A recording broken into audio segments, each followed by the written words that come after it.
بسم اللہ الرحمن الرحیم۔ آج 27 جولائی رات کو تقریباً 10 بجے چاند گرہن ہوگا پاکستان میں، جس کا دورانیہ تقریباً 6 گھنٹے 14 منٹ بنتا ہے، اور یہ ماہرین فلکیات کے مطابق بتایا جا رہا ہے کہ یہ اس سال کا دوسرا چاند گرہن ہے اور اس صدی کا سب سے بڑا چاند گرہن ہوگا۔ اس موقع پر دیکھا جائے تو دو قسم کے لوگ ہیں۔ ایک تو وہ ہیں جو یہ کہہ دیتے ہیں کہ اس کا تعلق صرف سائنس کے ساتھ ہے، فلکیات کے ساتھ ہے اور رد و بدل ہوتا ہے، اور دوسرے وہ لوگ ہیں جو بالکل توہمات کا شکار ہو جاتے ہیں۔ مثلا اس طرح کہہ دیتے ہیں کہ اگر چاند رات کو چاند گرہن ہوگی تو اس میں بعض کام ایسے ہوتے ہیں جس کا شریعت کے ساتھ بھی کچھ تعلق بھی نہیں ہے یا سائنس کے ساتھ بھی نہیں ہے، اس کا خالصتاً توہمات کے ساتھ تعلق ہوتا ہے۔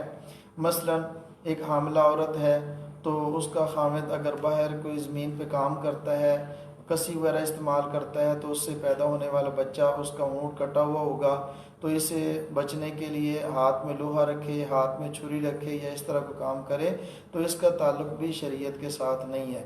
نبی کریم صلی اللہ تعالیٰ علیہ وسلم کا ارشاد گرامی ہے، جس کا مفہوم یہ ہے، حضرت ام عائشہ صدیقہ رضی اللہ تعالیٰ عنہ فرماتی ہیں کہ ایک دفعہ سورج گرہن ہوا، نبی کریم صلی اللہ تعالیٰ علیہ وسلم مسجد میں تشریف لے گئے، 2 رکعت نماز نفل پڑھی، صحابہ کرام جمع ہوئے تو آپ صلی اللہ تعالیٰ علیہ وسلم نے ارشاد فرمایا کہ یہ چاند گرہن اور سورج گرہن اللہ کی نشانیوں میں سے ایک نشانی ہے۔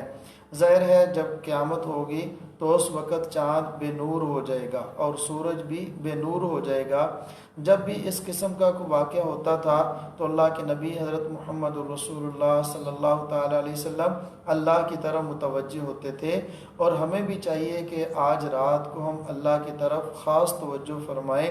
اس میں یہ ہے کہ نماز ادا کریں، صدقہ اور خیرات کریں، اور اللہ تعالیٰ سے اپنے گناہوں کی معافی مانگیں، خصوصاً اس گناہ سے جس کا تذکرہ حدیث پاک کے اندر اللہ کے نبی صلی اللہ علیہ وسلم نے فرمایا ہے، فرمایا اکثر سورج گرہن اور چاند گرہن زنا کی وجہ سے ہوتا ہے۔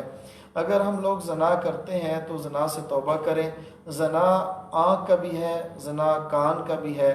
کانوں سے اللہ کی نافرمانی کو سننا یا اس سے بدکاری والی باتوں کو سننا، اور آنکھ سے بے حیائی والے کاموں کو دیکھنا، تو یہ آنکھ کا زنا ہے۔ آج کل جیسے سوشل میڈیا کا دور ہے، عموماً لوگ اس پر توجہ نہیں دیتے، جس میں آنکھ کا گناہ اور زنا بھی ہوتا ہے اور کانوں کا بھی ہوتا ہے، تو ہمیں اس سے بچنا چاہیے۔ دیکھا جائے تو آج رات کو کرنے والے کام کیا ہیں؟ نمبر 1، 2 رکعت نماز نفل پڑھیں، جسے صلاۃ التوبہ بھی کہا جاتا ہے۔ صلاۃ الخسوف اور اپنا جو چاند گرہن ہو جائے تو اس وقت بھی 2 رکعت نماز نفل پڑھیں، 2 رکعت نماز نفل پڑھیں، اور دوسرا اپنے گناہوں کی توبہ کریں، اور تیسرا یہ کہ صدقہ اور خیرات کریں۔ اللہ تعالیٰ سے دعا کرتے ہیں کہ اللہ تعالیٰ ہمیں اس سے محفوظ فرمائے، اگر یہ اللہ کا عذاب ہے تو اس سے ہمیں محفوظ فرمائے، ہم سب کی اس سے حفاظت فرمائے۔ وآخر دعوانا ان الحمد للہ رب العالمین۔